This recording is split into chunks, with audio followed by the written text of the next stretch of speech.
Big Boss Kannada season 11 ನ grand ಫಿನಾಲೆಗೆ count down ಶುರುವಾಗಿದೆ. ಈ ವಾರ ಮಿಡ್ ವೀಕ್ ಎಲಿಮಿನೇಷನ್ ಇದೆ ಅಂತ ಬಿಗ್ ಬಾಸ್ ಕೂಡ ಸ್ಪರ್ಧಿಗಳಿಗೆ ಎಚ್ಚರಿಕೆ ನೀಡಿದ್ದಾರೆ. ಇದೀಗ ಯಾರಿಗೆ ದೊಡ್ಡ ಮನೆಯಿಂದ ಗೇಟ್ ಪಾಸ್, ಯಾರಿಗೆ ವಿನ್ನರ್ ಪಟ್ಟ ಸಿಗಬಹುದು, ಯಾರು ಕಪ್ ಗೆಲ್ಲೋದಕ್ಕೆ ಅರ್ಹರು ಅಂತ ಸೋಷಿಯಲ್ ಮೀಡಿಯಾದಲ್ಲಿ ಚರ್ಚೆ ನಡೀತಿದೆ. ಈ ಹೊತ್ತಲ್ಲೇ ಬಿಗ್ ಬಾಸ್ ವಿನ್ನರ್ ಮತ್ತು ರನ್ನರ್ ಯಾರು ಅನ್ನೋ ವಿಚಾರ ಲೀಕ್ ಆಗಿದೆ. ವಿಕಿಪೀಡಿಯಾದಲ್ಲಿ ಕೂಡ ವಿನ್ನರ್ ರನ್ನರ್ ಯಾರು ಅನ್ನೋದನ್ನ ಹಾಕಿಕೊಂಡಿದೆ. ಗ್ರ್ಯಾಂಡ್ ಫಿನಾಲೆ ಮೊದಲೇ ವಿಕಿಪೀಡಿಯಾ ವಿನ್ನರ್ ಅನ್ನ ಘೋಷಿಸಿದ್ದು ಯಾಕೆ? ಮೊದಲೇ ಎಲ್ಲವೂ ಫಿಕ್ಸ್ ಆಗಿದ್ಯಾ?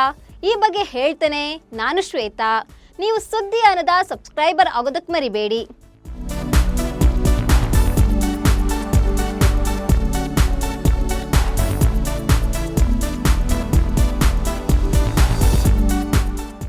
ಬಿಗ್ ಬಾಸ್ ಕನ್ನಡ ಸೀಸನ್ 11 ಭಾರಿ ಕುತೂಹಲ ಮೂಡಿಸಿದೆ. ಫಿನಾಲೆಗೆ ಹತ್ತಿರವಾಗ್ತಿದ್ದಂತೆ ಪ್ರಬಲ ಸ್ಪರ್ಧಿಗಳೇ ದೊಡ್ಡ ಮನೆಯಿಂದ ಹೊರ ಹೋಗ್ತಿದ್ದಾರೆ. ಕಳೆದ ವಾರ fire brand Chaitra Kundapura big boss ಮನೆಯಿಂದ ಎಲಿಮಿನೇಟ್ ಆಗಿದ್ರು. ಇದರ ನಡುವೆಯೇ ವಿನ್ನರ್ ಆಕಾಂಕ್ಷಿಗಳಲ್ಲಿ ಒಬ್ಬರಾಗಿರುವ ಹನುಮಂತುಗೆ ಫಿನಾಲೆಗೆ ನೇರವಾಗಿ ಟಿಕೆಟ್ ಸಿಕ್ಕಿದೆ. ಈ ವಾರ ಮಿಡ್ ವೀಕ್ ಎಲಿಮಿನೇಷನ್ ನಡೆಯಲಿದ್ದು ದೊಡ್ಡ ಮನೆಯಿಂದ ಯಾರಿಗೆ ಗೇಟ್ ಪಾಸ್ ಸಿಗಲಿದೆ, ಯಾರು ನೇರವಾಗಿ ಫಿನಾಲೆಗೆ ಟಿಕೆಟ್ ಪಡೆಯಲಿದ್ದಾರೆ ಅಂತ ವೀಕ್ಷಕರು ಲೆಕ್ಕಾಚಾರ ಹಾಕಿಕೊಳ್ತಿದ್ದಾರೆ. ಈ ಹೊತ್ತಲ್ಲೇ Bigg Boss Kannada season 11 winner ಯಾರು ಅನ್ನೋದು ಲೀಕ್ ಆಗಿದೆ. ಇದನ್ನ ವಿಕಿಪೀಡಿಯಾ ಹಾಕಿಕೊಂಡಿದೆ. ಹೌದು, ಗ್ರ್ಯಾಂಡ್ ಫಿನಾಲೆಗೆ ಕೆಲವು ದಿನಗಳು ಬಾಕಿ ಇರುವಾಗಲೇ ವಿಕಿಪೀಡಿಯಾ ದೊಡ್ಡ ಎಡವಟ್ಟು ಮಾಡಿಕೊಂಡಿದೆ.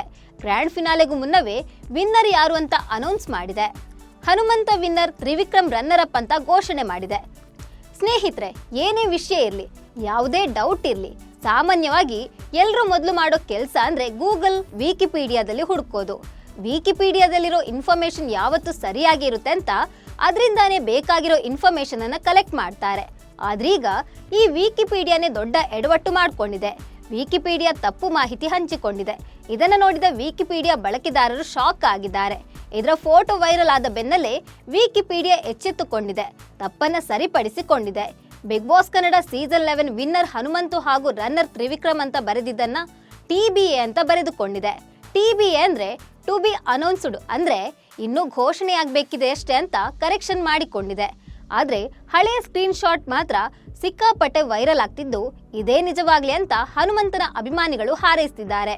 ಹೌದು, ಬಿಗ್ ಬಾಸ್ ಕನ್ನಡ ಸೀಸನ್ 11ಗೆ ವೈಲ್ಡ್ ಕಾರ್ಡ್ ಮೂಲಕ ಎಂಟ್ರಿ ಕೊಟ್ಟ ಹನುಮಂತ ವೈಲ್ಡ್ ಆಗಿ ಆಟ ಆಡ್ತಿದ್ದಾರೆ. ಆತ ಮುಗ್ಧ, ಅವನಿಗೇನು ಗೊತ್ತಿಲ್ಲ ಅಂತ ವ್ಯಂಗ್ಯವಾಡ್ತಿದ್ದವರಿಗೆ ತಮ್ಮ ಆಟದ ಮೂಲಕವೇ ಹನುಮಂತ ಉತ್ತರ ಕೊಟ್ಟಿದ್ದಾರೆ. ಇನ್ನು ಹನುಮಂತ ಮೇಲೆ ಎಲ್ಲರಿಗೂ ಪ್ರೀತಿ ತುಸು ಹೆಚ್ಚೆ ಅಂತಾನೆ ಹೇಳ್ಬೋದು. ಯಾಕಂದ್ರೆ ಸಹಸ್ಪರ್ಧಿಗಳೊಂದಿಗೆ ಜಗಳಕ್ಕೆ ಹೋಗಲ್ಲ, ಯಾರೊಂದಿಗೂ ದ್ವೇಷ ಕಟ್ಟಿಕೊಂಡಿಲ್ಲ, ಎಲ್ಲರ ಜೊತೆ ಪ್ರೀತಿ ವಿಶ್ವಾಸದಿಂದಲೇ ಇದ್ದಾರೆ. ಇನ್ನು ಹನುದನು ಜೋಡಿಯಂತೂ ಸದ್ಯ ಸೋಷಿಯಲ್ ಮೀಡಿಯಾದಲ್ಲಿ ಒಂದು ಟ್ರೆಂಡ್ ಸೆಟ್ ಮಾಡಿಬಿಟ್ಟಿದೆ. ಇಬ್ಬರ ಸ್ನೇಹಕ್ಕೆ ವೀಕ್ಷಕರು ಫಿದಾ ಆಗಿದ್ದಾರೆ. ಇನ್ನು ಟಾಸ್ಕ್ ವಿಚಾರಕ್ಕೆ ಬಂದ್ರೆ ಹನುಮಂತ 100% ಎಫರ್ಟ್ ಹಾಕ್ತಾರೆ. ಆಲ್ಮೋಸ್ಟ್ ಎಲ್ಲಾ ಟಾಸ್ಕ್ಗಳಲ್ಲೂ ಹನುಮಂತ ಚೆನ್ನಾಗಿ ಆಟವಾಡ್ತಿದ್ದಾರೆ. ಫಿನಾಲೆ ಟಿಕೆಟ್ ಟಾಸ್ಕ್ನಲ್ಲೂ ಕೇವಲ 2 ನಿಮಿಷ 27 ಸೆಕೆಂಡ್ಗಳಲ್ಲಿ ಆಟ ಮುಗಿಸಿ ವಿನ್ ಆಗಿದ್ರು. ಇದೀಗ ಹನುಮಂತ ಸೀಸನ್ 11ನ ವಿನ್ನರ್ ಆಗೋದ್ರಲ್ಲಿ ಯಾವುದೇ ಡೌಟ್ ಇಲ್ಲ ಅಂತ ವೀಕ್ಷಕರು ಹೇಳ್ತಿದ್ದಾರೆ. ವಿಕಿಪೀಡಿಯಾದಲ್ಲಿ ಹಾಕಿರೋ ಸುದ್ದಿ ನಿಜವಾಗ್ಲಿ ಅಂತ ಹನುಮಂತನ ಫ್ಯಾನ್ಸ್ ಹೇಳ್ತಿದ್ದಾರೆ. ಈ ಬಗ್ಗೆ ನಿಮ್ಗೆ ಏನನ್ನಿಸ್ತಿದೆ? ವಿನ್ನರ್ ಪಟ್ಟ ಯಾರ ಪಾಲಾಗ್ಬೋದು, ಯಾರು ವಿನ್ ಆದ್ರೆ ಒಳ್ಳೇದು ಅಂತ ಕಾಮೆಂಟ್ ಮಾಡಿ. ನಮಸ್ಕಾರ.